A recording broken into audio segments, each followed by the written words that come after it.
are, isn't that exactly the reason why walking out is actually going to put patients in even more peril? Well, actually, again, listening to Grant Shapps, I mean, I haven't used this word so much about politicians, I don't think, ever in 30 years, but he's actually lying.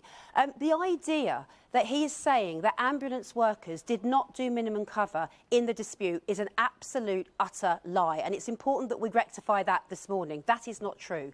What we are doing is that we, of course, are making things as safe as possible, and you can look at our stats to show that that has happened.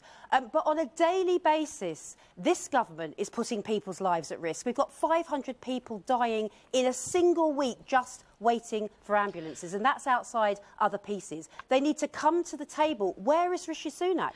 This is either because this man is out of his depth, he doesn't know what he's doing, or there's a much more sinister reason as to why they are doing this to the NHS. But Sharon Graham, I'm sure Grant Shapps, who's not now here to respond to your claim that he's actually lying about what's going on, but that's a very serious charge. But I just want to say to you, our viewers this morning will have heard Grant Shapps being disparaging about the unions. They'll now hear you being disparaging about the government.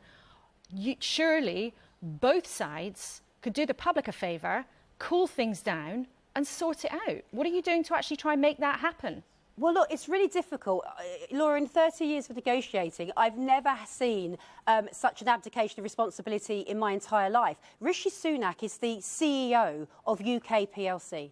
We are trying to sit down with him and do a negotiation. It's very difficult to do a negotiation to solve a dispute like this if they won't even come to the table. They won't even come to the table. We've wrote to them, we've asked them to say, come to the table. We are willing to look at solutions in relation to this. So the money is there. Steve Barclay, the Health Secretary, has said that there is dialogue going on. Is he not telling the truth?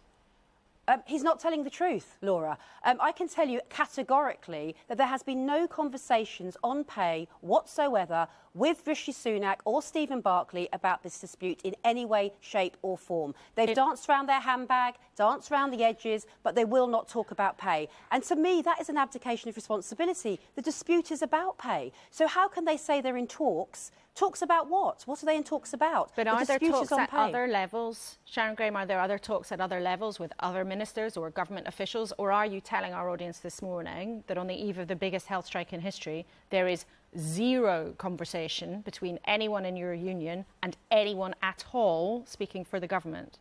I can absolutely categorically tell you that. I had the General Secretaries in a conversation with me last week. In fact, we were watching your programme one morning thinking, have we all missed an email? What talks are they talking about? I can categorically say to you, we are in no talks at any level whatsoever with the government about pay in the NHS. And that is a real abdication of responsibility. Why is Rishi Sunak not coming to the table? Instead of doing, sort of press sort of conferences about other things, come and negotiate. Roll your sleeves up and negotiate on the pay in the NHS. That's what's required.